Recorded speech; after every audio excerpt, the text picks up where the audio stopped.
Company का नाम है सन केयर ट्रेडर्स लिमिटेड। इसके करंट स्टॉक का प्राइस 90 पैसे है और अब तक इस कंपनी ने -79.07% का रिटर्न दिया है। ये एक कम्युनिटीज ट्रेडिंग सेक्टर की कंपनी है और एक स्मॉल कैप कंपनी है। कंपनी का मार्केट कैप 23 करोड़ का है, पीई रेशियो 13.2% का है, आरओसी 1.75% का है, आरओई 0.19% का है और कंपनी पर डेट 6.67 करोड़ का है। कंपनी का रेवेन्यू 2016 में था 9.17 करोड़ का, जो कि 2024 में हो गया 5.45 करोड़ का। अगर इस कंपनी के ओवरऑल रेवेन्यू को देखें तो कंपनी का रेवेन्यू डिक्रीज हो रहा है। कंपनी की नेट इनकम 2016 में थी 14 लाख की, जो कि 2024 में हो गई 40 लाख की। अगर इस कंपनी के ओवरऑल नेट इनकम को देखें तो कंपनी की नेट इनकम अनस्टेबल है। कंपनी की सेल 2016 में थी 9.02 करोड़ की, जो कि 2024 में हो गई है 4 लाख की। अगर इस कंपनी की ओवरऑल सेल को देखें तो कंपनी की सेल डिक्रीज हो रही है।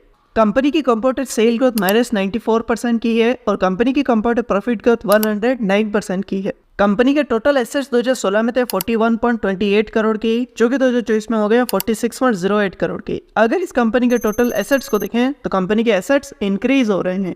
कंपनी की लायबिलिटीज 2016 में थी 2.36 करोड़ की, जो कि 2024 में हो गई 6.38 करोड़ की। अगर इस कंपनी की ओवरऑल लायबिलिटीज को देखें तो कंपनी की लायबिलिटीज इंक्रीज हो रही है। कंपनी के प्रमोटर्स के पास कंपनी का 4.39% शेयर है। म्यूचुअल फंड, डोमेस्टिक इंस्टीट्यूशन और फॉरेन इंस्टीट्यूशन में कंपनी के 0% शेयर है और रिटेल इन्वेस्टर्स के पास कंपनी का 95.61% शेयर है। तो ये था कंपनी का बेसिक एनालिसिस और अगर आप भी किसी कंपनी का एनालिसिस करवाना चाहते हैं तो कमेंट करके बताएं। और अगर आपने अब तक अपना डीमैट अकाउंट ओपन नहीं किया तो डिस्क्रिप्शन में आपको लिंक मिलेगा, वहां से आप अपना डीमैट अकाउंट ओपन कर सकते हैं। और अगर ये वीडियो आपको पसंद आए तो इसे लाइक करें, दोस्तों के साथ शेयर करें और ऐसी वीडियोस के लिए चैनल को सब्सक्राइब करें।